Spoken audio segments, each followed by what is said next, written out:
Allez, embarquement immédiat de notre côté pour un C'est votre tour assez improbable. L'équipe vous fait partager ce midi une fraclette pour fêter les 20 ans de Radio Campus. C'est à Besançon. Alors pour les ingrédients, il y a du fromage, de la musique, de l'art contemporain, des ondes et Clément Janin pour vous expliquer la recette. Bonjour, on a tout autour de cette table réunis pour être heureux en fait. On a du fromage affiné au vin jaune, de la charcuterie, des livres, de la poésie, de l'art contemporain et de la radio. Voilà, je pense qu'on est très très bien. Bonjour à mes invités. Bonjour. Merci d'être là autour de cette table. On est au FRAC, au Fonds régional d'art contemporain et aujourd'hui, ce soir à 20h30, Boris Crac, Quentin Bonmercier et Charles Penquin, trois artistes. Alors Charles n'est pas là, Boris et Quentin. Vous allez ce soir participer à la raclette la plus étonnante ou stressante de l'année, je pense. Une raclette exceptionnelle, une raclette sonore qui mélange spectacle, performance, talk show, raclette. On est entre tous les genres. Hybride. C'est ça, Quentin. Vous serez là à 3. Vous avez prévu des invités. Vous allez parler de la vie. Vous allez parler de poésie. Et surtout, il y aura 200 personnes qui vont assister à ça ici au FRAC ou qui pourront écouter ça sur les ondes de Radio Campus. Et Aurélien, on va en parler avec vous, Radio Campus, parce que bon anniversaire. Vous fêtez vos 20 ans d'une belle histoire de radio commencée en 97. Effectivement, commencé en 97 avec évidemment plein de choses qu'on a vécues.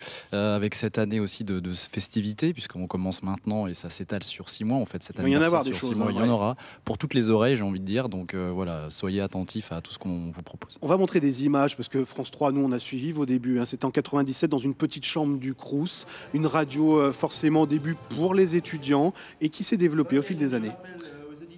Oui, effectivement, donc consacré aux étudiants au départ, on a toujours évidemment cette particularité, cette spécificité.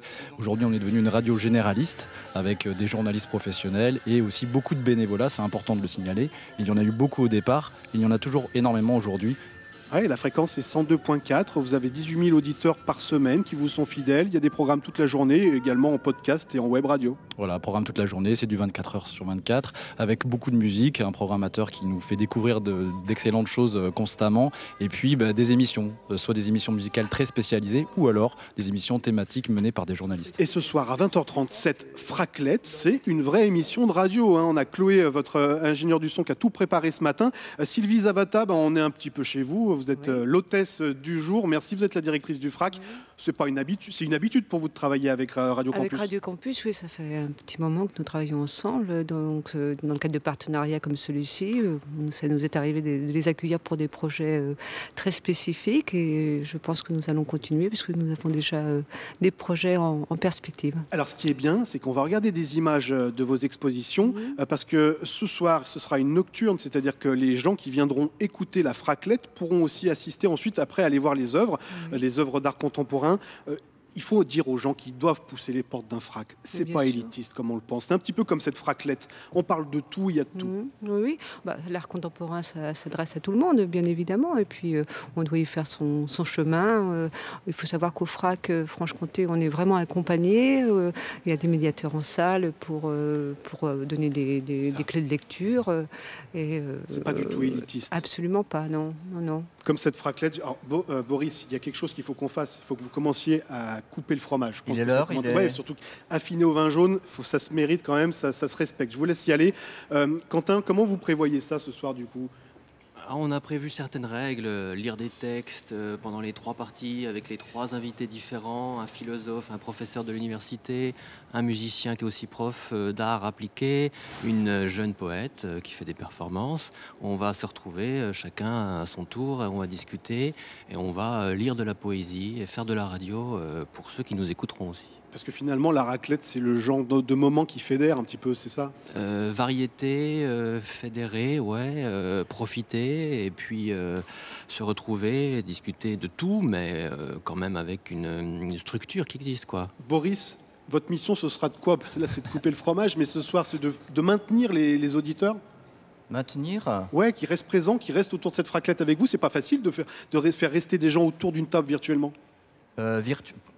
Oui, les maintenir, les exciter, leur montrer qu'effectivement on peut faire des choses au croisement de plusieurs arts et que des choses aussi populaires que La raclette On risque se marie très bien avec des choses très contemporaines. Quoi de plus contemporain qu'une raclette? Ça c'est beau. Aurélien, on touche aussi l'importance de la radio, c'est ça, c'est de proposer du spectacle vivant sonore, quoi.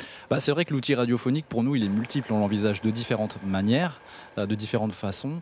Il y a des émissions de radio, on va dire, classiques, mais il y a aussi des propositions qui, à l'intérieur d'une émission, peuvent être très différentes. Donc ce soir, cette poésie performance radio est une proposition différente. Et d'ailleurs, je vous invite à découvrir ce qu'on vous propose pendant 6 mois, puisque ça va refléter un peu un état d'esprit. C'est une radio en mouvement qui explore et qui expérimente. Ça, je pense que c'est important de le dire. Effectivement. Et Sylvie, on peut dire que le FRAC va se mettre en pause jusqu'à dimanche pour voir les œuvres, et après 3 semaines pour préparer de nouvelles expositions. Oui, trois autres expositions seront présentées à partir du 3 février de 2 sculpteurs, pourrait-on dire, et un peintre. Voilà, donc je vous invite bien évidemment à venir voir ces nouvelles expositions. Le FRAC jusqu'à dimanche. Ce soir, 102.4, c'est à partir ouverture des portes du FRAC à 20h pour les gens qui souhaitent assister à cette fraclette en direct. Sinon, c'est Radio Campus. On souhaite encore une fois un bon anniversaire à Radio Campus. Il va y avoir des événements tous les mois. Et il me reste 8 secondes. C'est le temps d'ouvrir le pot de cornichons. Voilà, ça c'est un doux bruit. Bravo. Bon appétit.